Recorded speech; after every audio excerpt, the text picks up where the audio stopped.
కొత్తగా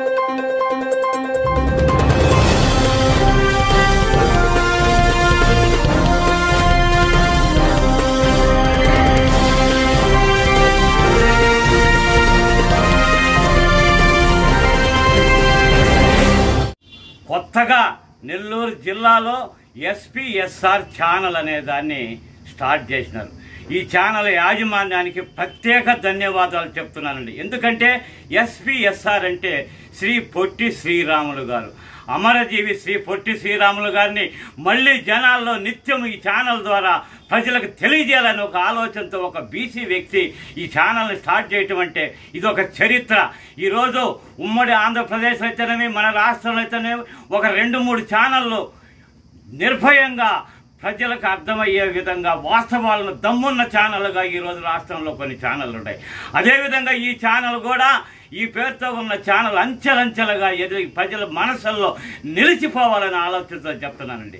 ఎస్పీఎస్ఆర్ శ్రీ పొట్టి శ్రీరామ్, అమరజీవి శ్రీ పొట్టి శ్రీరామ్. మొట్టమొదటగా ఈయన మనకు 1952లో స్వాతంత్రం వచ్చిన తర్వాత ఎలక్షన్లు అనేది మొట్టమొదట స్టార్ట్ అయిందండి రాజ్యాంగపరంగా. అప్పట్లో మన ఈ విడిపోయినటువంటి అంటే ఉమ్మడి ఆంధ్రప్రదేశ్గా ఉండి దాంట్లో నుంచి విడిపోయినటువంటి 13 జిల్లాలు, ఇప్పుడు ఈరోజు మనం ఉన్న ఆంధ్రప్రదేశ్ గతంలో 11 జిల్లాలు. ఈ 11 జిల్లాలు కూడా తమిళనాడులో కలిసి ఉన్నాయండి. తమిళనాడులో కలిసి ఉన్నప్పుడు భాషా ప్రయుక్త రాష్ట్రాలుగా అంటే తెలుగు మాట్లాడే వాళ్ళకి ప్రత్యేక రాష్ట్రం కావాలని ఆ రోజు పొట్టి శ్రీరాములు గారు 43 రోజులు ఆమర నిరాహార దీక్ష కూర్చొని తన అసూలు బాచినటువంటి గొప్ప వ్యక్తి. ఆ పేరుతో ఈరోజు ఛానల్ని స్టార్ట్ చేయటం అంటే గొప్ప విషయం, ఒక ఆలోచన విధానంతో. ఆ విధంగా ఆ మహనీయుడు 43 రోజులు నిరాహార దీక్ష చేసి ఈ యొక్క రాష్ట్రాన్ని మనకు సపరేట్గా రాష్ట్రం ఏర్పడటం జరిగిందండి. అయితే అప్పట్లో మీరు మామూలుగా మనం ఛానల్లో నేను మీడియాలో చూశానండి, మన కామ్రేడ్ పుచ్చలపల్లి సుందరయ్య గారు ఆనాడు తమిళనాడు నుంచి పార్లమెంటు సభ్యులుగా ఎన్నుకోబడినారన్నారు. తమిళనాడు అంటే ఇదేనండి ఇప్పుడు నేను చెప్పినట్టుగా ఈ 11 జిల్లాలు తమిళనాడులో కలిసి ఉన్నప్పుడు ఆయన పార్లమెంటు సభ్యుడిగా ఎన్నుకోవడం జరిగింది. మనం కూడా చూస్తూ ఉంటాం ఆయన ఏ విధంగా పార్లమెంటుకి సైకిల్లో పోయినటువంటి గొప్ప మహనీయుడు.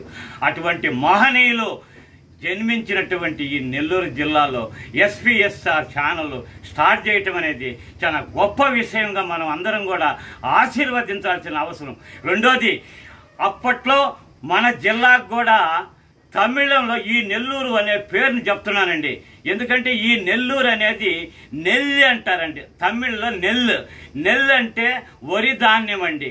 అప్పట్లో కలిసి ఉన్నప్పుడే దీని పేరు నెల్లు అనేది పేరు వచ్చిందండి.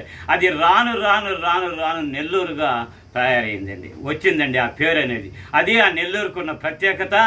మనకు ఈరోజు ఈ ఛానల్ని మనందరం కూడా ఆ ఒక్క మహనీయుని నిత్యం స్మరించుకోవాలంటే మనందరం కూడా ఈ ఛానల్లో మంచి సమస్యలు, ఆనాడు ఆయన ఏ విధంగా ఈ ప్రజల కోసం త్యాగం చేశాడో జీవితాన్ని, అదేవిధంగా మనం కూడా ఈ ఛానల్ని ఆశీర్వదించి మంచి విషయాలను, ఆయన పేరు ప్రతిష్టల్ని ఎక్కడికో తీసుకుపోవాలంటే ప్రతి ఒక్కరు కూడా మంచి విషయాల్ని ప్రజల్లోకి పోయే విధంగా మనం ఈ ఛానల్ని ఆశీర్వదిస్తారని నేను ప్రత్యేకించి కోరుకుంటూ సెలవు తీసుకుంటున్నాను.